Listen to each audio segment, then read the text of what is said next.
Bonjour. Aujourd'hui, on va parler d'un rapace qui prête souvent à confusion, la bondrée apivore. Bonjour. Oui, c'est vrai. On a sous la main une fiche descriptive assez complète de la LPO Île-de-France et aussi un enregistrement de son cri. Mhm. L'idée, c'est de bien comprendre comment la reconnaître, par rapport à la buse variable notamment, et puis voir ce qu'elle mange. C'est très spécial et son côté grand migrateur. Exactement. Mettre en lumière ce qui la rend unique. On commence par ça, alors. La confusion avec la buse, c'est si fréquent. Ah oui, très fréquent. Mais bon, la bondrée a ses petits trucs à elle. Déjà, sa tête. Oui, Elle est assez petite, fine, ça fait penser un peu à une tête de pigeon. C'est un bon indice si on la voit posée. d'accord, tête de pigeon. Et puis, faut pas oublier, c'est une visiteuse d'été. Elle n'est pas là toute l'année. Ça, c'est crucial. Justement, pour l'identification, au-delà de la tête de pigeon grise avec l'œil jaune, en vol, c'est là que ça se complique souvent, non? Oui, en vol, faut regarder plusieurs choses. Les ailes d'abord. Elles semblent un peu longues et elle les tient souvent un peu arquées vers le bas. Pas en V comme la buse. Ah, d'accord, pas les V typiques, plutôt plates ou légèrement tombantes. C'est ça, légèrement tombante, arquée. Et puis la queue, très très importante la queue. Qu'est-ce qu'elle a de spécial? Elle a toujours une large bande sombre bien nette tout au bout, terminale. Et avant ça, 2 ou 3 bandes plus fines, plus espacées. Ça c'est constant. La fiche parle aussi d'un ratio entre la longueur de la queue et la largeur de l'aile. C'est facile à voir sur le terrain, ça? Voilà. C'est un critère, oui. La queue est objectivement plus longue par rapport à la largeur de l'aile que chez la buse. Mais bon, faut avoir l'œil, c'est pas toujours flagrant. Hmm, d'accord. Honnêtement, le plus simple et souvent le plus efficace, c'est le calendrier. Ah oui, ok. C'est une migratrice transsaharienne, strictement.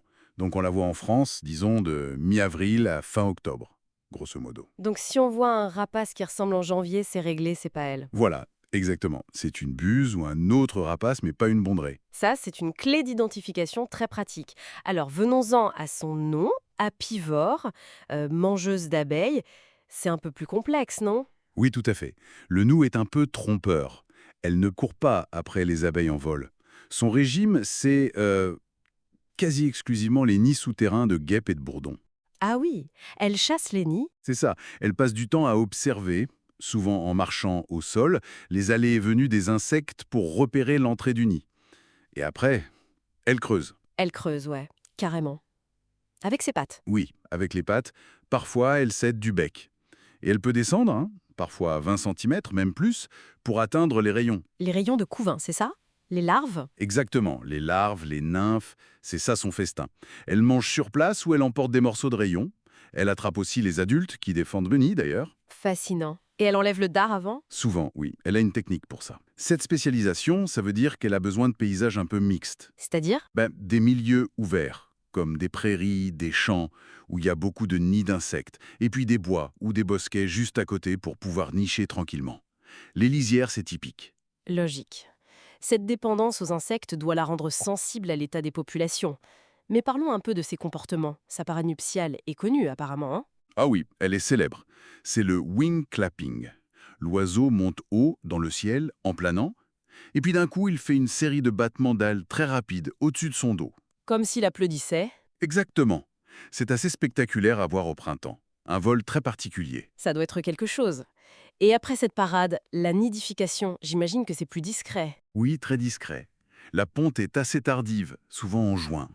Ils utilisent souvent un ancien nid de corneille ou de buse, qu'ils réaménagent un peu, assez haut dans un grand arbre. Et ça dure longtemps, l'élevage des jeunes? L'incubation, c'est environ 35 jours, et l'élevage au nid, pareil, à peu près 35 jours aussi. Après l'envol, les jeunes sont encore nourris un petit moment, 2 semaines environ, et puis très Le vite, grand départ. oui, dès la mi-août pour certains, parfois un peu plus tard, c'est le début du long voyage vers l'Afrique, au sud du Sahara. Un sacré périple. Et comment elle fait pour voyager si loin? Elle vole constamment? Non, justement, c'est une championne du vol à voile. Elle utilise les courants d'air chaud ascendants, les thermiques. Elle monte en tournant? C'est ça. Elle paume dans l'ascendance, elle prend de l'altitude en spiralant sans effort, et une fois en haut, elle se laisse glisser tout droit vers le sud sur des kilomètres en perdant doucement de l'altitude. Jusqu'à trouver le prochain thermique. Voilà, ça lui permet de faire des milliers de kilomètres en économisant un maximum d'énergie. On peut d'ailleurs voir de grands groupes pendant la migration, c'est impressionnant. Et on a une idée de son cri en vol, grâce à l'enregistrement? Oui, un cri assez flûté, plaintif. Bon, si on résume, pour reconnaître la bondrée, on retient tête de pigeon, aile longue, tenue un peu basse, la barre noire au bout de la queue et surtout la date d'observation. C'est une super spécialiste qui déterre sa nourriture, qui fait des claquettes en vol et qui traverse les continents. C'est tout à fait ça. C'est vraiment pas juste une copie de la beuse, hein. C'est une espèce à part entière avec une adaptation écologique vraiment unique. Alors, une dernière question pour réfléchir un peu. Étant donné qu'elle dépend tellement de ses nids d'hyménoptères au sol, qu'elle repère souvent à vue, comment est-ce qu'elle pourrait être impactée par l'évolution de nos paysages? Je pense à l'agriculture intensive, à l'urbanisation, à la fermeture des milieux, et puis aussi aux changements globaux qui affectent les insectes eux-mêmes. C'est... Oui, c'est la question clé. Sa grande spécialisation, c'est sa force, mais c'est potentiellement aussi sa vulnérabilité face à des changements environnementaux rapides. Comprendre comment elle s'adapte, ou pas, c'est crucial pour son avenir. C'est un migrateur fascinant, mais peut-être fragile.